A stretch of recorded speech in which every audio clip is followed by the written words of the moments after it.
यहाँ पे छोड़ दिया था कि जो फिनॉल्स होते हैं they are acidic than alcohol.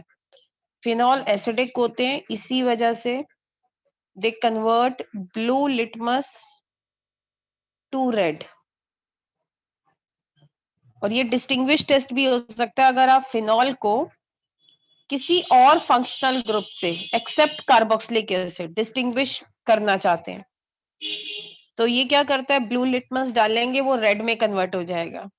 और मैंने उसमें आपको कल भी बताया था कि ये जो टेस्ट है ये हम फिनॉल को किसी दूसरे फंक्शनल ग्रुप से डिस्टिंग्विश करने के लिए कर सकते हैं एक्सेप्ट कार्बोक्सिलिक एसिड। ये जो कार्बोक्सिलिक एसिड होते हैं ये भी असल में एसिडिक होते हैं, तो ये भी ब्लू लिटमस को रेड में कन्वर्ट कर देते हैं। तो ये टेस्ट से हम जो है फिनॉल को किसी दूसरे functional group except carboxylic acid से डिस्टिंग्विश कर सकते हैं। और ऐसे ही आप कार्बोक्सिलिक एसिड को भी डिस्टिंग्विश कर सकते हो किसी दूसरे फंक्शनल ग्रुप से एक्सेप्ट फिनॉल। बाकी रीजन हम देख रहे थे कि जो फिनॉल है why they are acidic than alcohol. तो इसके लिए हमने डिस्कस किया था कि जो फिनॉल होता है अगर ये अपना प्रोटॉन लॉस कर दे तो फिनॉक्साइड आयन बनता है। तो जो फिनॉक्साइड आयन होता है वो ये जो फिनॉल है इससे ज्यादा स्टेबल होता है, इट इज रेजोनेंस स्टेबलाइज। तो इस वजह से ये आसानी से जो है प्रोटॉन डोनेट कर देता है। क्यों कर देता है? Because phenoxide ion is more stable due to resonance. जबकि अगर वही हम अल्कोक्साइड आयन की बात करें, यहाँ पे आप H+ लिख लेंगे, जब हम अल्कोक्साइड आयन की बात करें, जब अल्कोहल जो है वो अपना प्रोटॉन लॉस करता है तो वो अल्कोक्साइड आयन बनाता है। ये जो अल्कोक्साइड आयन होता है ये स्टेबल नहीं होता है। जब ये स्टेबल नहीं होता है तो अल्कोहल जो है, क्यों स्टेबल नहीं है मैं ये कह रही हूँ, it is less stable because इसमें कोई रेजोनेंस नहीं हो रही है as compare to phenoxide ion. तो इस वजह से ये जो अल्कोहल है they are less acidic than phenols. अब जो है मैंने कल आपको ये चीज बोली थी कि किसी मैंने को जो अभी है आपको दिखा नहीं, लेकिन सब अंदर अंदर काम वही किया। नीतीश उसे निकाल के नाराज करके बहुत बड़ी गलती की।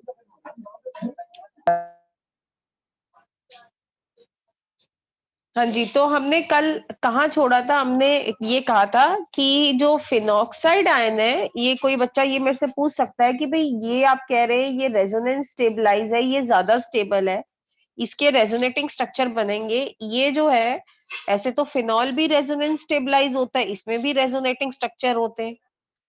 तो इसलिए अगर हम दोनों को अगर कंपेयर करते हैं तो आप कैसे कह सकते हो कि फिनॉक्साइड आयन जो है ज्यादा स्टेबल है? तो मैंने आपको कल ही बताया था कि अगर आप रेजोनेटिंग स्ट्रक्चर देखें फिनॉल या फिनॉक्साइड आयन के, तो ये है फिनॉक्साइड आयन के स्ट्रक्चर। इसमें there is delocalization of negative charge. Oxygen पे पहले से ही नेगेटिव चार्ज है, वही चार्ज जो है वो डीलोकलाइज है। डीलोकलाइज मतलब अगर हम लेमन टर्म्स में कहें कि मतलब एक जगह टिक कर नहीं बैठा हुआ है, वो बहुत सारे एटम्स पे जो है ट्रांसफर हो रहा है, उसके बाद में दोबारा से ये देखिए, तो there is delocalization of electron. Electron किसी एक पर्टिकुलर एटम को बिलोंग नहीं कर रहे हैं, वो due to resonance they are delocalise.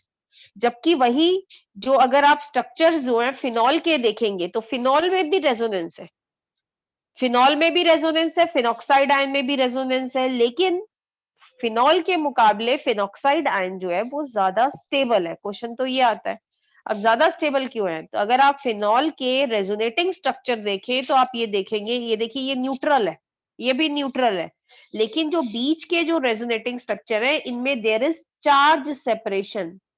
Charge जो है वो क्या हो रखा है, सेपरेट हो रखा है, देयर इज चार्ज सेपरेशन।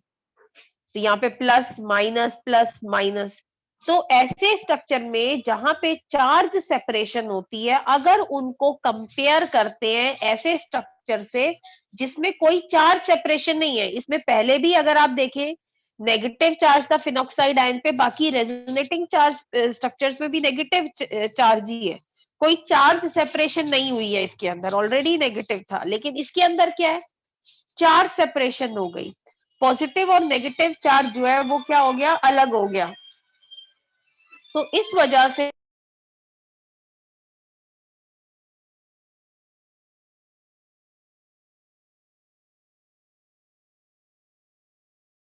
से जो फिनॉल है it is less stable. Phenol के रेजोनेटिंग स्ट्रक्चर जो है वो लेस स्टेबल है as compare to phenoxide ion. यहाँ पे लिखा भी हुआ है।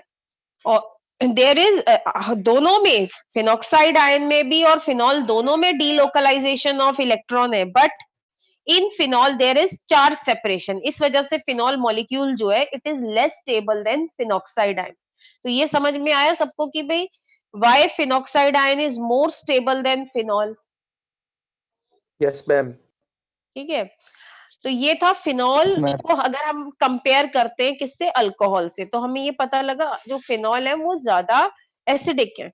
अब नेक्स्ट आता है भाई अल्कोहल जो है वो भी तीन तरह के होते हैं, क्योंकि हम एसिडिक करेक्टर पढ़ रहे हैं। तो अल्कोहल तीन तरह के हैं जो हमने पढ़े। एक होते हैं प्राइमरी अल्कोहल जिन्हें 1 डिग्री बोल दें, secondary alcohol and tertiary alcohol. तो अगर हम इनको कंपेयर करें कि भाई कौन सा ज्यादा एसिडिक है, मान लो एग्जाम में क्वेश्चन आ जाता है right in increasing order of their acidic character. Acidic character का इंक्रीजिंग ऑर्डर या डिक्रीजिंग ऑर्डर लिखो, तो उसका आप कैसे आंसर करेंगे? इस क्वेश्चन को मैंने ये बोला था एसिडिक करेक्टर का क्वेश्चन ऐसे भी आ सकता है, राइट इंक्रीजिंग और डिक्रीजिंग ऑर्डर ऑफ पीकेए। तो मैंने आपको पहले भी बताया था, याद रखना है कि जो ज्यादा एसिडिक होता है उसका पीकेए कम आता है, तो हम उस हिसाब से पीकेए का ऑर्डर लिखेंगे। जो ज्यादा एसिडिक होगा उसका कम होगा। तो अगर हम एसिडिक करेक्टर की बात करें 1 डिग्री, 2 डिग्री और 3 डिग्री की, आपको इतना ध्यान रखना है कि जो 1 डिग्री अल्कोहल होता है it is more acidic than 2 degree than 3 degree.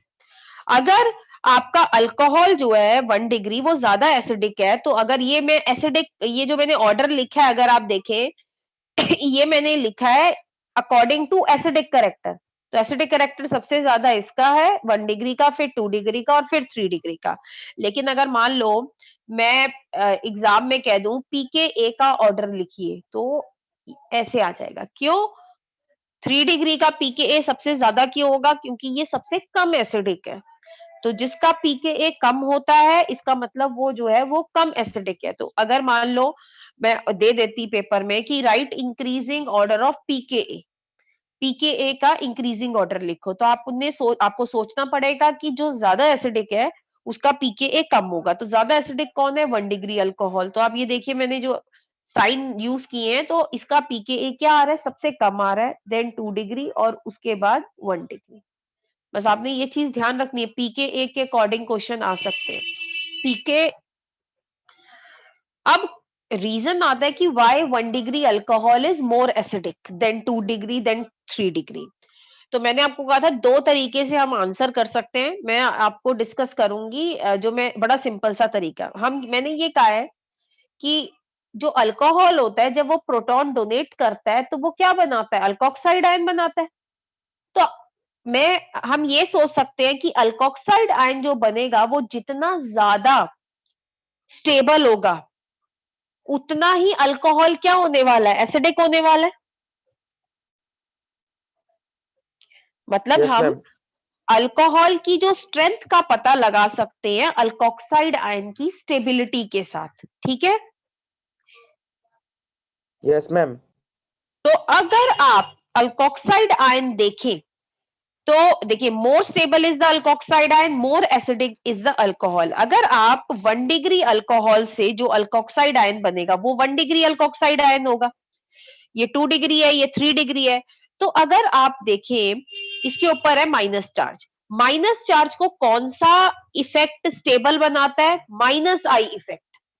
और प्लस आई इफेक्ट क्या करता है? अनस्टेबल बनाता है। तो यहाँ पे देखिए एक आर ग्रुप है, यहां कितने हैं? 2 हैं। इसका मतलब, और यहां कितने हैं? 3 डिग्री में 3 है आर ग्रुप। इट मींस जो स्टेबिलिटी है अल्कोक्साइड आयन की वो क्या हो रही है? डिक्रीज हो रही है। क्यों डिक्रीज हो रही है? क्योंकि प्लस आई इफेक्ट की वजह से ये जो माइनस चार्ज है ये इंटेंसिफाई हो रहा है, ये बढ़ रहा है। हम चाह रहे थे कि ये कम हो, क्योंकि देखिए अगर कोई 4 स्पीशीज है तो जो हमने केमिस्ट्री के जो चीजें पढ़ी हैं उसके हिसाब से अगर कोई इफेक्ट या कोई ऐसा जो है चीज, अगर कोई एटम या कोई ग्रुप ऑफ एटम इस चार्ज को कम करे, चाहे पॉजिटिव हो चाहे नेगेटिव हो, तो वो स्टेबल बनाता है। लेकिन यहाँ पे क्या कर रहा है plus I effect, it is intensifying the negative charge on alkoxide ion. इस वजह से जो स्टेबिलिटी है it decreases when you move from 1 degree alkoxide ion to 2 degree to 3 degree. ये समझ में आया? इस वजह से जो आपका 1 डिग्री अल्कोहल होता है वो क्या होगा, ज्यादा एसिडिक होगा। समझ आ गया सबको? Yes, ma'am.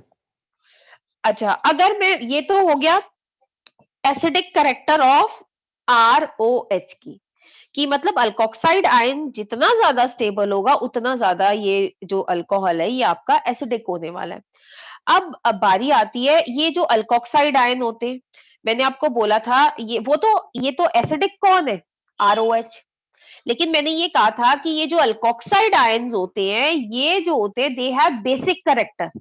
बेसिक करेक्टर किसके पास होता है, which can accept the proton, क्योंकि इसके ऊपर नेगेटिव चार्ज है। तो जो प्रोटॉन जो एक्सेप्ट कर सके, अब प्रोटॉन के ऊपर है पॉजिटिव चार्ज, अब प्रोटॉन को कौन अट्रैक्ट करेगा, जिसके ऊपर नेगेटिव चार्ज ज्यादा हो या कम हो,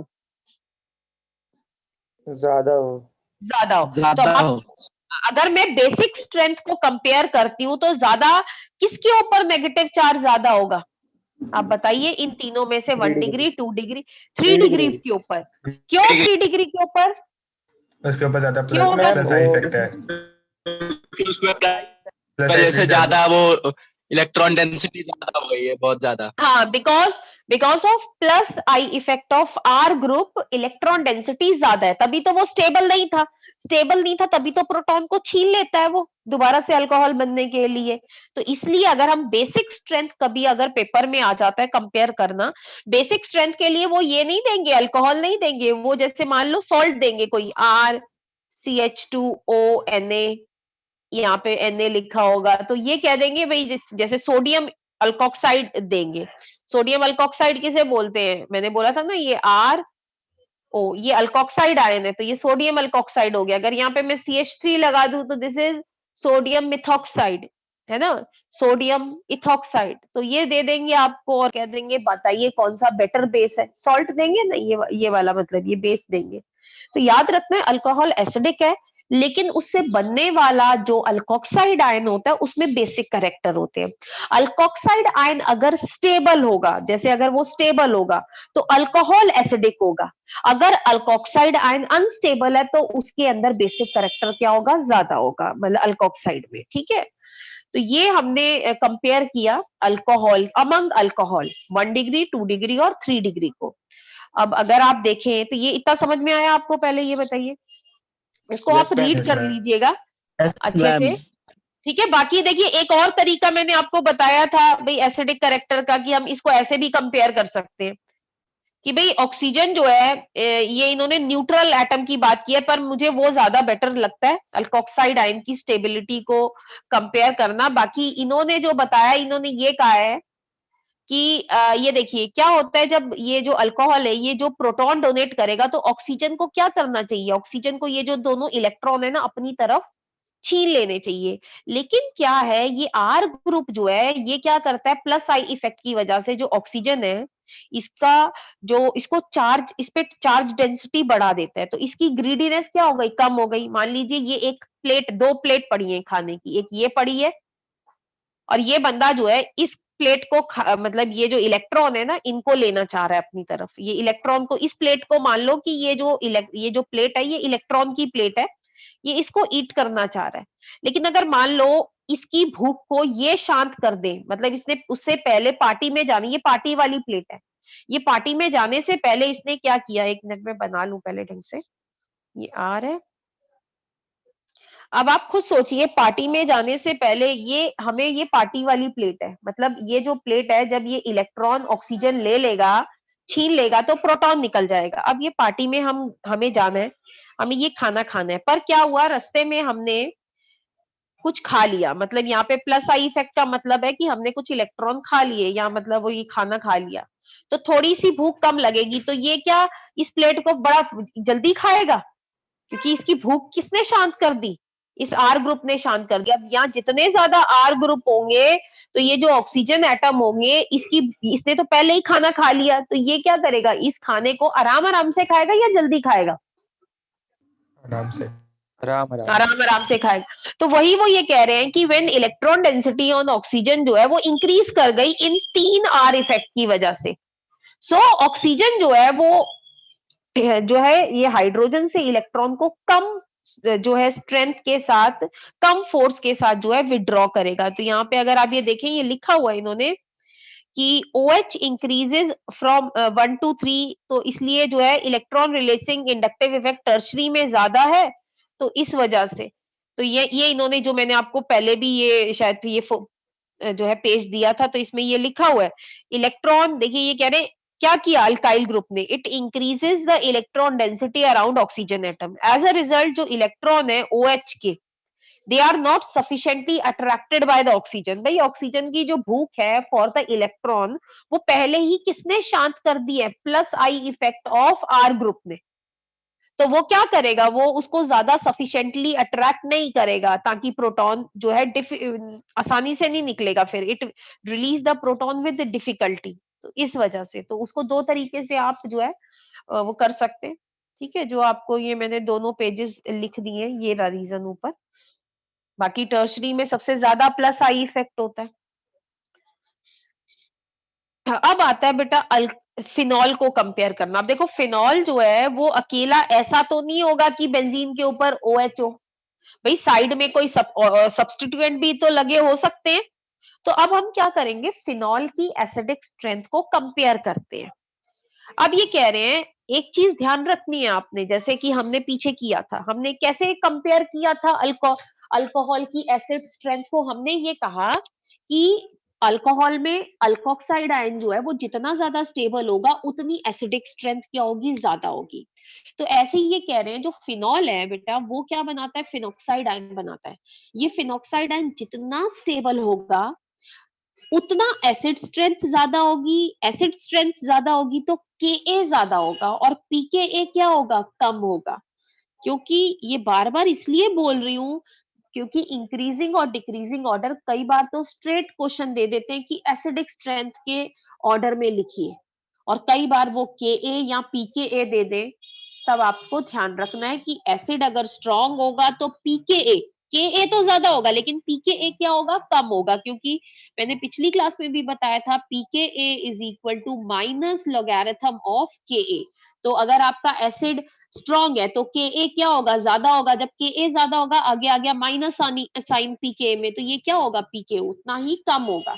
जैसे अगर आप देखें ना, जैसे अगर आप खुद देखें 5 जो है वो 4 से ज्यादा होता है, लेकिन अगर मैं आगे माइनस साइन लगा दूं तो -5 जो है वो क्या होता है, छोटा होता है -4 से। ठीक है ना। अच्छा, अब फिनॉक्साइड आयन जितना ज्यादा स्टेबल होगा, अब फिनॉक्साइड आयन पे अगर आप देखें क्या चार्ज है, माइनस चार्ज है। तो कोई भी ग्रुप अगर इसके माइनस चार्ज को क्या करे, कम करे, तो इसको स्टेबल बनाएगा, तो एसिडिटी बढ़ेगी। और कोई ग्रुप इसके माइनस चार्ज को अगर इंटेंसिफाई करेगा, जबरदस्ती बढ़ा देगा, तो आपकी जो है स्टेबिलिटी कम होगी और एसिड करेक्टर भी कम होगा। तो ये कह रहे हैं कि ये नॉर्मल फिनॉल है, ये देखिए बीच में अनसब्स्टिट्यूटेड फिनॉल है, इसके कोई सब्स्टिट्यूएंट नहीं लगे हुए हैं साइड में। अगर आप इसको कंपेयर करें ऐसे फिनॉल से, अब देखिए इसका मतलब क्या है, जैसे ये बना हुआ है ना, कई बार हम सोचते हैं कि ये क्या है, हमने तो ऑर्थोपैरा वगैरह सोचे हैं, मतलब आप सोच रहे होंगे मैंने ये क्या लिख दिया, ये रिंग पे ऐसे लिख दिया। इसका मतलब है कि ये जो इलेक्ट्रॉन विड्रॉइंग ग्रुप है ये इस रिंग से अटैच है, ये रिंग से अटैच है, मतलब ऑर्थो पे भी हो सकता है, मेटा पे भी हो सकता है, और कहाँ हो सकता है, पैरा पे भी हो सकता है, कहीं भी हो सकता है। ठीक है, तो इसका मतलब ये है, ये कोई कंपाउंड नहीं है, ऐसे नहीं कि आप बनाएंगे किसी पर्टिकुलर कंपाउंड को, ये तो सिर्फ ये बताने के लिए कि ये जो ग्रुप है ये किसी भी पोजीशन पे हो सकता है, ऑर्थो, मेटा या पैरा पे। तो ये कह रहे हैं कि अगर आप ऐसे को कंपेयर करते हैं इलेक्ट्रॉन विड्रॉइंग, अब इलेक्ट्रॉन विड्रॉइंग ग्रुप कौन कौन से हैं उसके एग्जांपल देख लीजिए, NO2 group, CN group, X halogens, ये सारे इलेक्ट्रॉन विड्रॉइंग होते हैं। अब बेटा जब ये इलेक्ट्रॉन विड्रॉइंग है तो जो आपका फिनॉक्साइड आयन है ये क्या करेंगे, electron withdrawing group, they will disperse the negative charge, वो नेगेटिव चार्ज को क्या करेंगे, डिस्पर्स करेंगे, कम करेंगे, और इसकी वजह से जो फिनॉक्साइड आयन की जो स्टेबिलिटी है वो क्या हो जाएगी, बढ़ जाएगी, और एसिड स्ट्रेंथ क्या हो जाएगी, इंक्रीज हो जाएगी फिनॉल की। तो जब भी मान लो आपके पास लेट अस सपोज यहाँ पे Cl लगा हुआ है, और अगर आप इसको फिनॉल के साथ कंपेयर करें तो आप ये देखेंगे ये इलेक्ट्रॉन विड्रॉइंग ग्रुप है, तो इसकी जो एसिड स्ट्रेंथ होगी वो ज्यादा होगी देन फिनॉल, ठीक है। और इसी तरह से इलेक्ट्रॉन डोनेटिंग ग्रुप, जैसे आर ग्रुप होता है, डिनोटिंग ग्रुप का एग्जांपल है आर NH2OR। तो यहाँ पे क्या होता है, ये इलेक्ट्रॉन डोनेटिंग ग्रुप है, तो ये क्या कर रहे हैं, they are intensifying the negative charge on phenoxide ion. तो फिनॉक्साइड आयन को ये क्या कर रहे हैं, अनस्टेबल बना रहे हैं, तो जो एसिड स्ट्रेंथ है वो फिनॉल से क्या आएगी, आपकी कम आएगी। तो आप ये देख लीजिए, ये समझ में आया? Yes, ma'am. ठीक है, अब हम एग्जाम्पल देख लेते हैं। अच्छा एक चीज अभी मैं ना आपको कुछ और चीज भी बताऊंगी, पर पहले हम चलो एग्जाम्पल देख लेते हैं। NO2 आपके जो बुक है ना उसमें NO2 ग्रुप और CH3 ग्रुप, अल्काइल ग्रुप का जिक्र किया गया। मैं आपको कुछ बताऊंगी, फिर वो आप पहले आप ये देख लीजिए। तो मैं NO2 ग्रुप और CH3 ग्रुप की बात कर रही हूँ as a substituent in phenol. तो NO2 ग्रुप क्या होता है, इलेक्ट्रॉन विड्रॉइंग ग्रुप होता है। तो ये कह रहे हैं, देखिए अगर मैं, ये हमारा फिनॉल है, तो चाहे ऑर्थो पे लगाओ, चाहे मेटा पे लगाओ, चाहे पैरा पे लगाओ, सारे के सारे जो होंगे फिनॉल से क्या होंगे, ज्यादा एसिडिक होंगे। लेकिन अगर मैं कंपेयर करती हूँ पैरा ऑर्थो और मेटा फिनॉल को, पैरा ऑर्थो मेटा फिनॉल मतलब Meta nitrophenol, para ortho Meta nitrophenol या नाइट्रोफिनॉल है, तो ये कह रहे हैं सबसे ज्यादा जो एसिडिक होता है, सबसे ज्यादा एसिडिक वो होता है पैरा नाइट्रो फिनॉल, फिर होता है ऑर्थो, फिर होता है मेटा। इन दोनों में ये ना रीजन वैसे तो आपको एनसीईआरटी में नहीं दिया हुआ है, तो मेरे हिसाब से ये नहीं आएगा सीबीएसई में, पर फिर भी मैं बता रही हूँ। ये चीज ध्यान रखनी है भाई, मेटा जो है मेटा में अगर आप ये पैरा की बात करें और ऑर्थो की बात करें, असल में ना मेटा पे असर देखने को ज्यादा नहीं मिलता इस इफेक्ट का, इलेक्ट्रॉन विड्रॉइंग का, इस वाले केस में।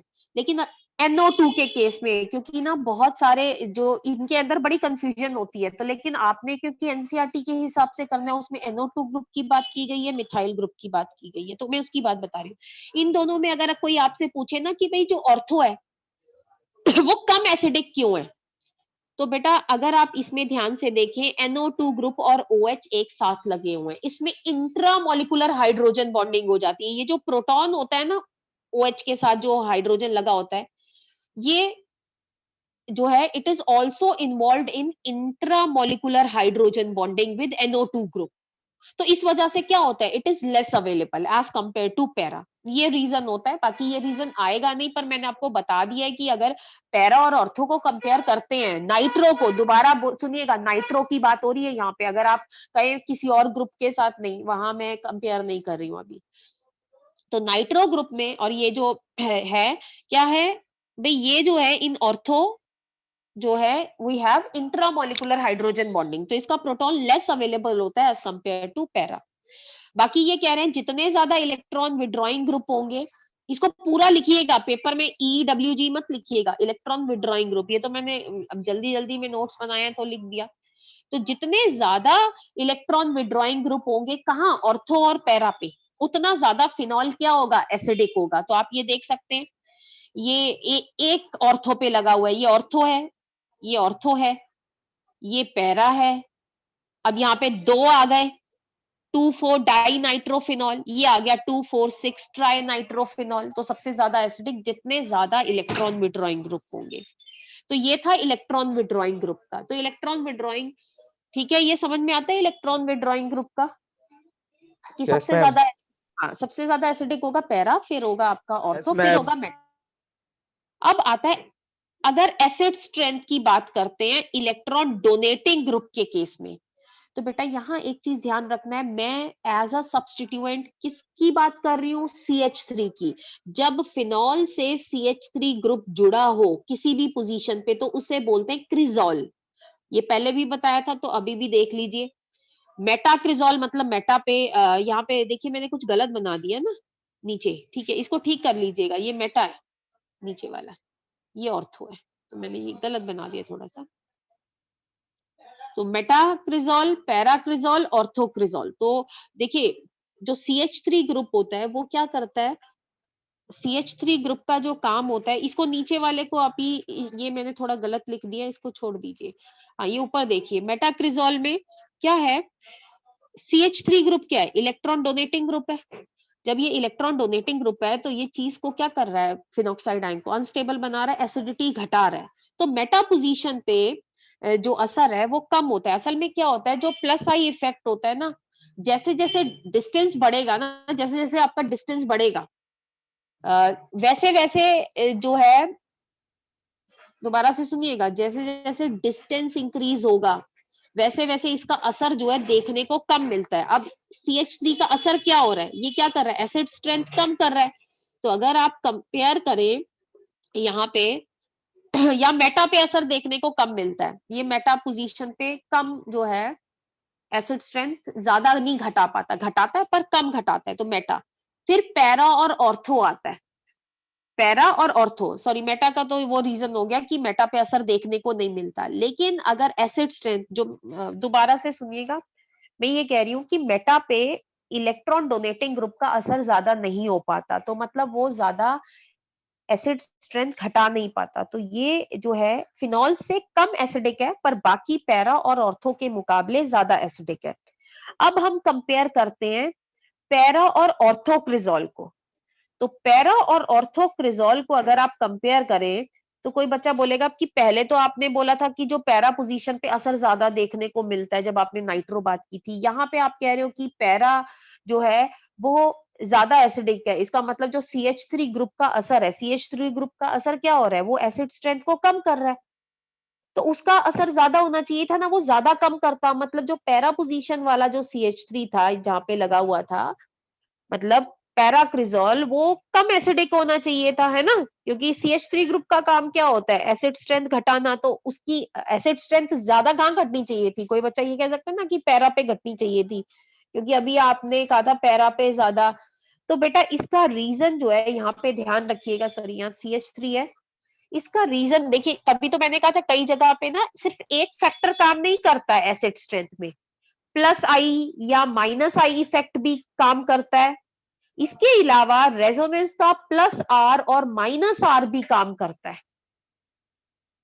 तो ये बहुत सारी चीजें होती हैं, तो जरूरी नहीं है कि, इसीलिए मैंने प्लस आई या प्लस आर नहीं लिखा, ये दोनों काम करते हैं। और स्पेशली जो इलेक्ट्रॉन डोनेटिंग ग्रुप में है ना, उनमें तो रीजन में ऐसे चेंज हो जाता है, मेटा, पैरा और ऑर्थो वाले केस में। तो ये जो है ये ध्यान रखना है। असल में क्या होता है, ये जो प्लस आई इफेक्ट, क्योंकि इसमें प्लस आई इफेक्ट डोमिनेटिंग होता है, उसका वो जितना नजदीक होगा उसका असर ज्यादा देखने को मिलेगा। तो इसलिए कौन ज्यादा नजदीक है, ऑर्थो ज्यादा नजदीक है, तो मतलब प्लस आई इफेक्ट का असर ज्यादा होगा। प्लस आई इफेक्ट का अगर असर ज्यादा होगा तो एसिड स्ट्रेंथ घटेगी या बढ़ेगी, बढ़ेगी, घटेगी। घटेगी, क्योंकि CH3 है। तो यहाँ कंफ्यूज नहीं Yes, होना। ma'am. अगर NO2 हो तो वहां पे असर NO2 का असर ज्यादा का मतलब है कि एसिड स्ट्रेंथ बढ़नी चाहिए, और CH3 के असर का ज्यादा का मतलब है एसिड स्ट्रेंथ क्या होनी चाहिए, घटनी चाहिए। तो घटनी चाहिए। हाँ, Plus I effect. तो यहाँ पे ये रीजन है कि भाई जो प्लस आई इफेक्ट है ना, जितना डिस्टेंस कम होगा उतना ज्यादा देखने को मिलेगा। तो ये मैं आपको सेंड कर दूंगी, पर आप कई चीजों में कंफ्यूज होंगे, इसलिए मैंने वो चीज नहीं बताई, मैं अलग से एक उसमें सेंड करूंगी। तो ये आपने ये ध्यान रखना है, ठीक है इसका, क्योंकि आपके कोर्स में सिर्फ ये वाला मिथाइल ग्रुप दिया हुआ है एज अ सब्सटेंट और नाइट्रो दिया हुआ है। देन उसके बाद नेक्स्ट आता है हमारा इसी में ही, क्योंकि एक मिनट, ये आपको टेबल दिया हुआ है बुक में, साथ में pKa दिया हुआ है। तो आप अब खुद सोचिए, सबसे ज्यादा बीच में आएगा फिनॉल, फिर आपका जो नंबर आएगा वो किसका आएगा, मेटाक्रिजोल का। फिर किसका आएगा? पैरा का। पैरा और ऑर्थोक्रिजोल का लगभग पीकेए बराबर है, मतलब इनकी एसिड स्ट्रेंथ लगभग क्या देखी गई है, बराबर ही है। पर और अगर आप इनको कंपेयर करते हैं नाइट्रो का, तो सबसे ज्यादा अगर आप देखेंगे एसिडिक कौन होगा? पैरन, फिर उसके बाद ऑर्थो, फिर मेटा।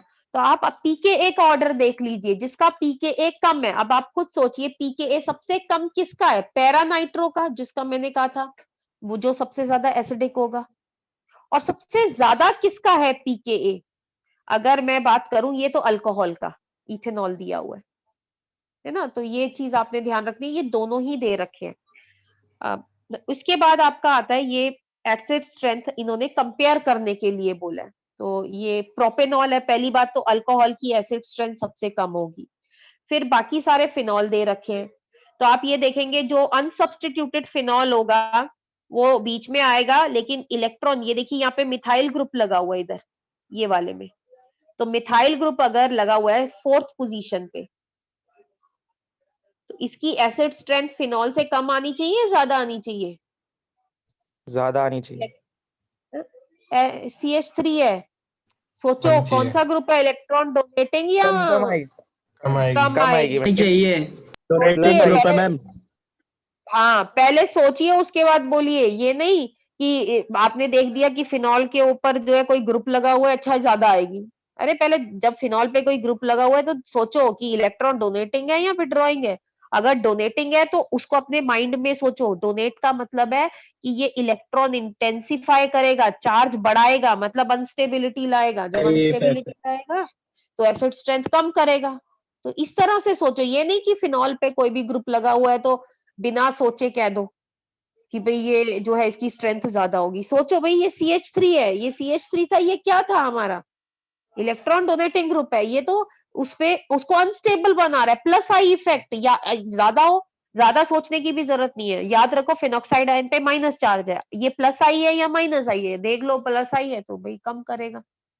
ठीक है, तो ये जो था ये था एसिड स्ट्रेंथ से रिलेटेड। बाकी बहुत ये मैं खाली वैसे ही आप लोगों को बता रही हूँ जानबूझ के। असल में मेरे पास अभी ना वो डॉक्यूमेंट नहीं है, मैं आपको सेंड कर दूंगी, आप उसमें रीड कर लीजिएगा। क्योंकि एसिड स्ट्रेंथ जो है वो जो है वो सिर्फ ये नहीं कि माइनस आई या प्लस आई के ऊपर डिपेंड कर रही है, उसमें जो है plus R resonance, minus are effect भी रोल प्ले करते हैं। इसके अलावा हाइपर कंजुगेशन एक आता है, वो भी रोल प्ले करता है। तो हर एक बहुत सारे फैक्टर्स होते हैं। तो जब हम कंपेयर करते हैं ना ऑर्थो, मेटा या पैरा आइसोमर को, तो यहाँ पे तब वहां पे होता है कि ऑर्थो की ज्यादा आएगी या मेटा की ज्यादा आएगी, तब वो जो केस अराइज होता है। पर अभी आप जो एनसीईआरटी के जो हिसाब से जो है जितना मैंने बताया उतना कर लीजिए, बाकी वो मैं सेंड कर दूंगी, आप पढ़ लीजिएगा। पर ये ना हो कि आप कंफ्यूज हो जाएं, ठीक है, इसलिए नहीं बताया। अभी जो है ये हमने, सॉरी अल्कोहल कह रही हूँ, जो अल्कोहल फिनॉल्स का पहला जो रिएक्शन है हम कर रहे थे, कौन सा करा हमने? जब कौन सा बॉन्ड टूटता है, तो इसका हमने, मैंने कहा था इसमें हम दो करने वाले हैं। एक तो हमने अभी किया एसिड स्ट्रेंथ वाला, दूसरा हम करेंगे एस्टेरिफिकेशन वाला। एस्टेरिफिकेशन में क्वेश्चन से ज्यादा एक रीजनिंग आती है, एक रीजनिंग है इसमें बड़ी इंपॉर्टेंट रीजनिंग है, और एक कन्वर्जन आती है जिसमें एस्पिरिन बनाया गया है। और एस्पिरिन पूरे जो है केमिस्ट्री में कहीं नहीं है, सिर्फ यहीं पे इसी में है। तो इसमें एक रीजनिंग आती है। तो असल में एस्टेरिफिकेशन का मतलब क्या होता है, ये कह रहे हैं जब अल्कोहल और phenol carboxylic acid, acid chloride या एसिटिक एसिड एनहाइड्राइड के साथ रिएक्ट करते हैं तो एस्टर बनाते हैं। लेकिन अभी कुछ बच्चे कहेंगे कि भाई कार्बोक्सिलिक एसिड क्या है, कौन से फंक्शनल ग्रुप है, कि हमें पता नहीं है या हमने 11th में ढंग से नहीं पढ़ा था। एसिड क्लोराइड कौन से होते हैं, एनहाइड्राइड कौन से होते हैं, तो पहले वही देख लीजिए। एस्टेरिफिकेशन तो बाद में कराएंगे। देखिए अगर आपका RCOOH लिखा हुआ है, या R, इसको मैं ऐसे भी लिख सकती हूँ, ये मैंने दोनों फॉर्म इसलिए लिखी है क्योंकि कई बच्चे क्या करते हैं, मतलब कुछ कि सारे नहीं, एक आधा कभी गलती कर देते हैं कि पेपर में अगर इस तरह से लिखा हुआ है तो कहेंगे एसिड है, यहाँ ऐसे खोल के लिख दिया मैंने तो कंफ्यूज हो जाते हैं। ये होता है इसलिए बता रही हूँ। तो ये कार्बोक्सिलिक एसिड है। फिर आता है एसिड क्लोराइड। एसिड क्लोराइड किसको बोलते हैं? अगर ये OH हटाकर यहाँ क्या लगा दिया जाए, Cl लगा दिया जाए, तो अब यहाँ पे इसको मैं ऐसे भी लिख सकती हूँ RCOCl या RC double bond Cl, C double bond OCl। तो क्योंकि ये देखिए, आप खुद सोचिए, कुछ बच्चे इसको ना, अगर मैंने इस तरह से लिख दिया तब तो समझ जाएंगे, इस तरह से लिख दिया तो वो कंफ्यूज हो जाएंगे, भाई ये क्या है, कौन सा कंपाउंड है। तो इसलिए मैंने दोनों तरीके से लिखा है। तो कार्बोक्सिलिक एसिड और एसिड क्लोराइड में कोई दिक्कत नहीं होती। लेकिन एक आता है एनहाइड्राइड। एनहाइड्राइड का पहले आप स्ट्रक्चर देख लीजिए। इसको मैं इस तरह से भी लिख सकती हूँ, पहले तो ये देख लीजिएगा, और I can write in this form. ये R डैश लिख दिया, R भी लिख सकती थी मैं, अब लिख दिया, तो ये R आ रहा है। तो आप खुद सोचिए, ये इसमें क्या हो रहा है भाई, एसिड क्या होता है, RCO, यहाँ पे OH होता है, तो यहाँ पे OH नहीं, यहाँ पे एक और इस तरह का मॉलिक्यूल लगा दीजिए, तो ये क्या हो गया, आपका एनहाइड्राइड हो गया। इसको अगर मैं शॉर्ट फॉर्म में लिखना चाहूं तो मैं ये लिख सकती हूँ, ये दो यूनिट्स जो है, अगर यहाँ पे देखा जाए कौन कौन सी, ये वाली और ये वाली रिपीट हो रही है, तो मैं इसको ऐसे लिख सकती हूँ RCO होल ट्वाइस O। इसलिए बोल रही हूँ कि ये भी एनहाइड्राइड है। कई बार बच्चे जो है वो कंफ्यूज हो जाते हैं, भाई ये कौन सा कंपाउंड दिया हुआ है पेपर में, ये क्या दिया हुआ है। मान लो मैंने इस तरह से लिख दिया इसे, ये कोई मैंने स्पेसिफिक एग्जांपल लिख दिया,